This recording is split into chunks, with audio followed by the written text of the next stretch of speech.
been here for so many years, you've seen, you know, almost everything there is to see. When someone else sees something for the first time, you see how excited they get. It kind of, you know, makes it fun for you too. Interns at the Gulf Specimen Marine Lab in Panacea definitely see and feel some interesting things. It's kind of neat to get some of the... It's a great time, you know.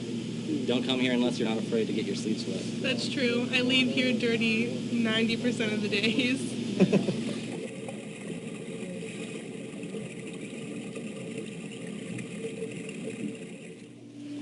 We've always had volunteers coming to the lab, and I went to FSU myself, and I went through the biology program, and I really enjoyed it.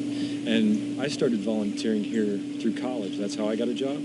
So I thought it would be a really good opportunity for the college kids to come out and get experience and have some fun and help them, you know, move on to a job. Well, I think right now the goal is to get experience. In this field, experience is everything. You know, if you're looking to hire someone, you really look at their experience, not just their, you know, education. The diversity of job duties performed by interns reflect the many services offered by Gulf Specimen. We've built it up to as much as possible be like a real job for them. And they have training materials that build them up in the different aspects of what we do in the biological supply and educational programs and cerebral rehabilitation. There are a lot of things that are the same every semester, like helping take care of the aquariums and feeding the animals and general husbandry. The lab was created in the 1960s by Jack and Ann Rudlow with the purpose of supplying live specimens to teachers and researchers. I'm from Orlando. Orlando's obviously not near the ocean at all, but my family has a place on the beach in Vero Beach, so I kind of grew up around there. Like, I learned how to surf at a really young age, but other than maybe once or twice, I'd never been out on a boat in the ocean, so that was a new experience for me. From our dock that we left is about 15 miles, but directly from land over there is 10 miles. We'll go anywhere from 30 miles to 5 miles. We try to cover every area. So the right boat matters when you're this far off.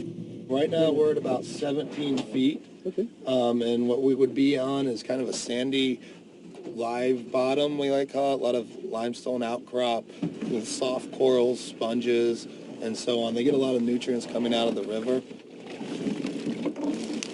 Oh, we got an octopus. Good catch. That's what we were looking for. You studied a small bucket or a big one? Do them in a big bucket. Two octopus. So they actually are in here, they actually come in to eat just live fish, and they can reach out, grab them. I've actually caught them with the octopus, and put them in the bucket, and the next thing you know, it's just the octopus, and then there's 3 more fish that pop out that he's had to take with him, which is kind of impressive.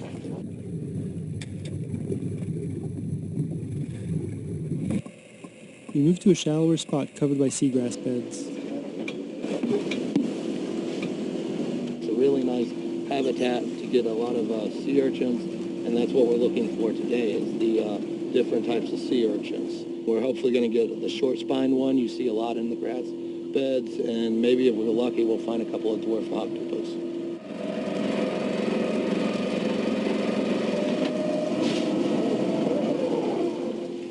This is what we need. This is octopus juvenile, so this is actually a full-grown octopus, and they will hide in little shells out here.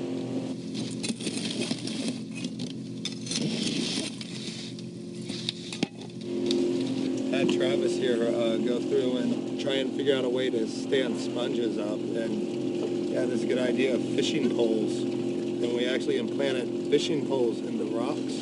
It keeps the sponges upright, so they start filtering the water, and A, makes the aquarium look so much better and more natural, but B, it's actually made them live so much better too, which is just one of those little unique things about having a good intern program that brings just these different ideas into the facility that make it better. I was actually born and raised in Key Largo. I've been diving, free diving, scuba diving since I could swim. You know, I could probably swim before I could walk. My parents just threw me in the water at one point. You know, let me figure it out on my own. Chloe Jackson interned at Gulf Specimen over the summer. She's currently making use of their dock for an experiment. We're working on an honors thesis right now. Currently I have 2 sets of tiles, 15 on this floating dock right here that are constantly submerged underwater, and 15 on the regular dock that are exposed to air at low tide. So I'm just kind of looking at the different diversity that grows on the different tiles based off of the ones that can handle air exposure and organisms that can't. Over there we have oysters and barnacles. They have kind of a harder outer covering that can defend against loss of water. And then over here we have lots of different organisms, soft-bodied anemones, tunicates, bryozoans, also oysters and barnacles and things like that.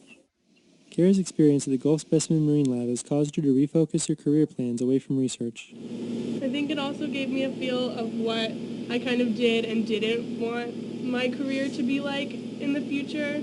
I really enjoy giving tours to all the children. I like to impart some of the knowledge and kind of my passion to see if maybe they'd one day kind of want to help conserve our environment and our oceans, because I know that's a really big thing. Having the kids in every semester, it kind of gives you more energy, and it's a change, and it makes it more fun for us too.